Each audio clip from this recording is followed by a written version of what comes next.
আসসালামু আলাইকুম। আজ ২৮ সেপ্টেম্বর ২০২৪ খ্রিস্টাব্দ, ১৩ আশ্বিন ১৪৩১ বঙ্গাব্দ, ২৪ রবিউল আউয়াল ১৪৪৬ হিজরি, শনিবার। সংবাদ পাঠ করছি মনির হোসেন কামাল। প্রথমেই শুনবেন সংবাদ শিরোনাম। নতুন করে নিয়োগ করা হবে পুলিশ কনস্টেবল। আবেদন ফি ৪০ টাকা। বরগুনায় তথ্য অধিকার দিবস পালিত। ভুয়া মুক্তিযোদ্ধা সার্টিফিকেটে চাকরি, বেতনের ২৮ লাখ টাকা ফেরত চাইল ব্যাংক। আমতলীতে যুবককে কুপিয়ে হত্যা। মাইকিংয়ে রেকর্ড করা হয় লোকবেতারে। শুনলেন সংবাদ শিরোনাম, এবার বিস্তারিত। বাংলাদেশ পুলিশ বাহিনীতে ট্রেইনি রিক্রুট কনস্টেবল পদে নিয়োগের জন্য বিজ্ঞপ্তি প্রকাশ করা হয়েছে। এসএসসিতে জিপিএ 2.5 হলেই আবেদন করা যাবে। আগামী 1 অক্টোবর থেকে এ আবেদন শুরু হবে।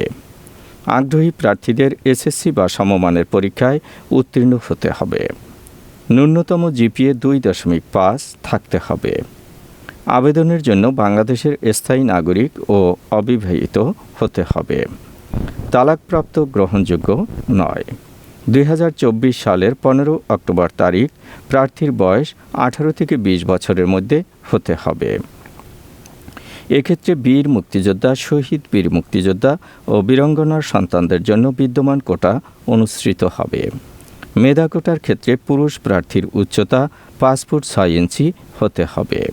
বীর মুক্তিযোদ্ধা, শহীদ বীর মুক্তিযোদ্ধা ও বীরাঙ্গনার সন্তান ক্ষুদ্র নৃগোষ্ঠী কোটার ক্ষেত্রে 5 ফুট 4 ইঞ্চি। শারীরিক প্রতিবন্ধী ও তৃতীয় লিঙ্গের কোটার ক্ষেত্রে বিধি অনুসৃত হবে। নারী প্রার্থীর উচ্চতা মেধা কোটার ক্ষেত্রে 5 ফুট 4 ইঞ্চি হতে হবে। বীর মুক্তিযোদ্ধা, শহীদ বীর মুক্তিযোদ্ধা ও বীরাঙ্গনার সন্তান এবং ক্ষুদ্র নৃগোষ্ঠীর প্রার্থীদের ক্ষেত্রে 5 ফুট 2 ইঞ্চি। শারীরিক প্রতিবন্ধী ও তৃতীয় লিঙ্গের কোটার ক্ষেত্রে বিধি অনুসৃত হবে।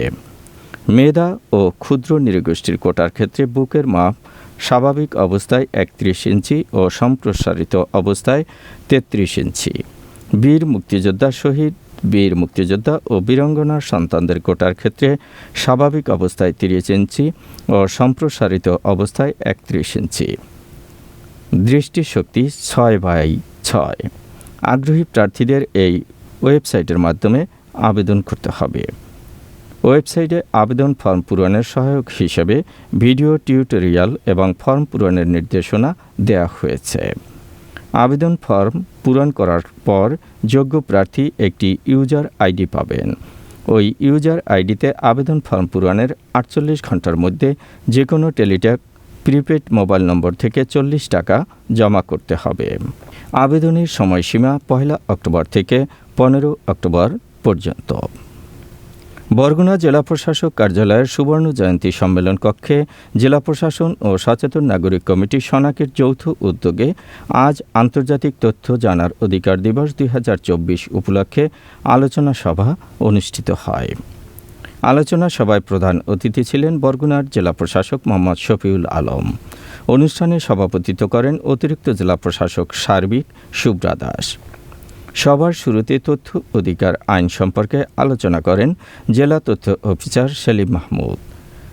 বরগুনার সরকারি অফিসের ওয়েব পোর্টাল পর্যবেক্ষণ ও টিআইবির দাবি নিয়ে আলোচনা করেন সচেতন নাগরিক কমিটি সনাকের সভাপতি মনির হোসেন কামাল। আরও আলোচনা করেন অতিরিক্ত police super Zahurul Islam Howlader, Barguna press ক্লাবের সাবেক সভাপতি চিত্তরঞ্জন শীল, প্রেস ক্লাবের সভাপতি গোলাম মোস্তফা কাদের ও সনাক সদস্য ডাক্তার মনিজা। সনাক সভাপতি বলেন, বাক স্বাধীনতা ও তথ্যের অবাধ অভিগম্যতা নিশ্চিতের মাধ্যমে স্বপ্নের নতুন বাংলাদেশ বিনির্মাণে অপরিহার্য হিসেবে তথ্য কমিশনকে দলীয়করণের সংস্কৃতি থেকে রক্ষা করে আমূল সংস্কার করতে হবে। অতীতের তথ্য গোপনীয়তার সংস্কৃতি যেন কোনোভাবেই আর চর্চায় ফিরে না আসে, তথ্য অধিকারের সুফল জনগণ যেন বাস্তবিক অর্থেই পায়, সেটা নিশ্চিত করতে হবে।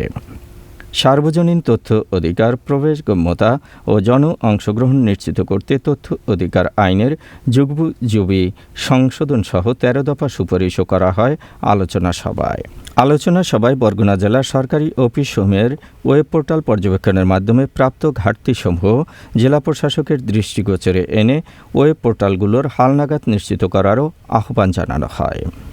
প্রধান অতিথি হিসেবে জেলা প্রশাসক মোহাম্মদ শফিউল আলম বলেন, তথ্য অধিকার আইন ২০০৯ এর প্রস্তাবনায় দেশের সংবিধান প্রদত্ত সকল নাগরিকের চিন্তা, বিবেক ও বাক স্বাধীনতাকে অন্যতম মৌলিক অধিকার হিসেবে স্বীকৃতি দেয়া হয়েছে।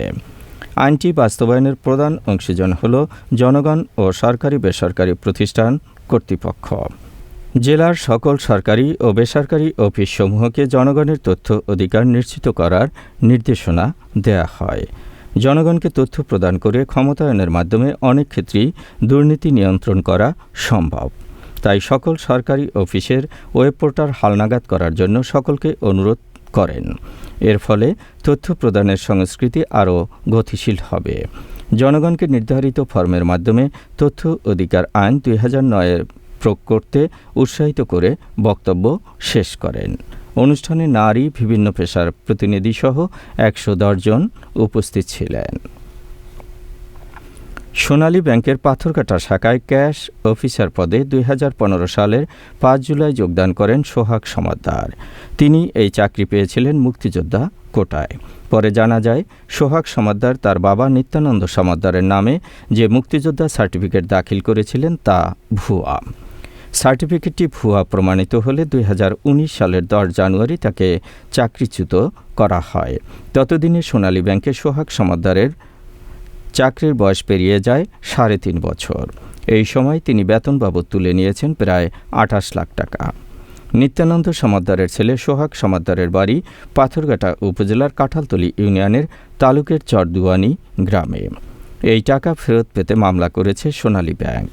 সোনালী ব্যাংক পাথরঘাটা শাখার ব্যবস্থাপক মোহাম্মদ আব্দুল জলিল জানিয়েছেন, সোনালী ব্যাংকের চাকরির বিজ্ঞপ্তি অনুযায়ী বিধি মোতাবেক আবেদন করে মুক্তিযোদ্ধা কোটায় অফিসার ক্যাশ পদে নির্বাচিত হয় সোহাগ সমাদ্দার। তার বিরুদ্ধে প্রাপ্ত অভিযোগ যাচাই বাছাই করে দেখা যায়, তার পিতার দাখিল করা মুক্তিযোদ্ধার সনদ ভুয়া। দাখিল করা একটি সাময়িক সনদে মুক্তিযুদ্ধ বিষয়ক মন্ত্রণালয়ের স্বাক্ষর রয়েছে। ২০০৬ সালের ১ জুন সনদটি ইস্যু করা হয়।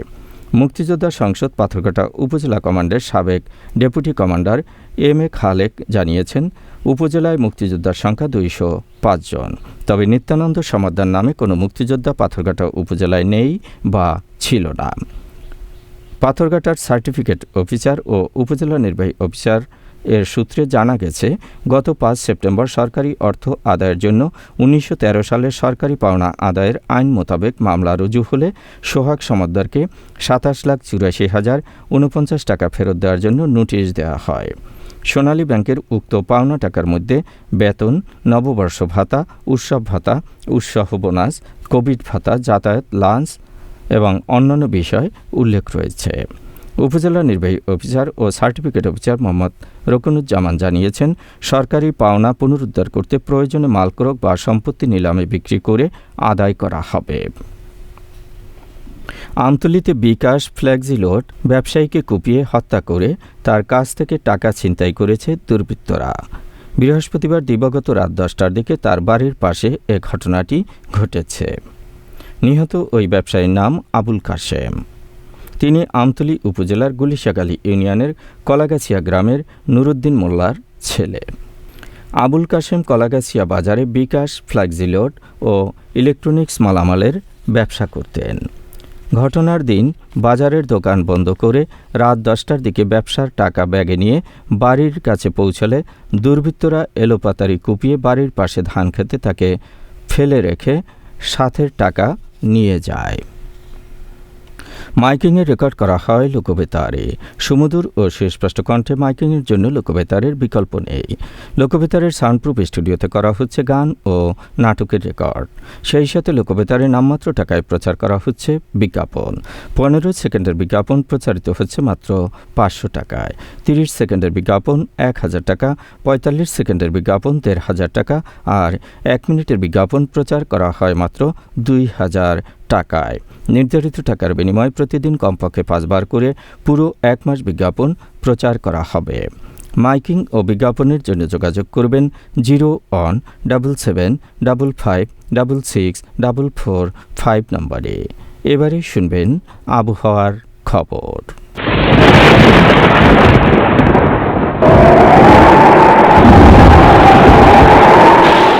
পশ্চিম মধ্য বঙ্গোপসাগর ও তৎসংলগ্ন উত্তর পশ্চিম বঙ্গোপসাগর এলাকায় একটি লঘুচাপ অবস্থান করছে।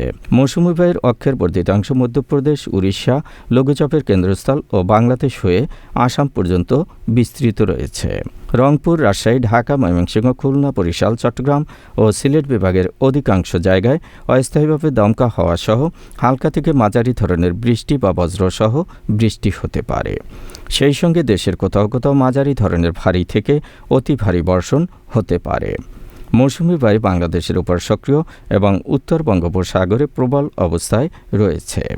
আজ দেশের সর্বোচ্চ তাপমাত্রা ছিল বান্দরবানে 33.3 ডিগ্রি সেলসিয়াস এবং সর্বনিম্ন তাপমাত্রা ছিল তেঁতুলিয়ায় 24 ডিগ্রি সেলসিয়াস। বরগুনার সর্বোচ্চ তাপমাত্রা 30.6 ডিগ্রি সেলসিয়াস, সর্বনিম্ন 25.5 ডিগ্রি সেলসিয়াস। আগামীকাল সূর্যোদয় হবে ভোর 5:52। সংবাদ শেষ করার আগে শিরোনামগুলো আবার পড়ছি। নতুন করে নিয়োগ করা হবে পুলিশ কনস্টেবল। আবেদন ফি 40 টাকা। বরগুনায় তথ্য অধিকার দিবস পালিত। ভুয়া মুক্তিযোদ্ধা সার্টিফিকেটে চাকরি, বেতনের 28 লাখ টাকা ফেরত চাইল ব্যাংক। আমতলীতে যুবককে কুপিয়ে হত্যা। মাইকিংয়ে রেকর্ড করা হয় লোকবেতারে। সংবাদ শেষ করার আগে জানিয়ে দিচ্ছি লোকবেতারে সংবাদ জানানোর মোবাইল নম্বর। আপনার এলাকার গুরুত্বপূর্ণ সংবাদ জানাতে ফোন করুন 01775664445 নম্বরে। আর লোকবেতারের সাথে যুক্ত হয়ে গান শুনতে চাইলে SMS করুন 01782973478 নম্বরে। মোবাইল করবেন 01959438545 নম্বরে। বিশ্বের সব জায়গা থেকেই শুনতে পারবেন লোকবেতার। লোকবেতার FM.org ওয়েবসাইটের মাধ্যমে শুনুন সরাসরি অনুষ্ঠান। সংবাদ পাঠ এখানেই শেষ করছি।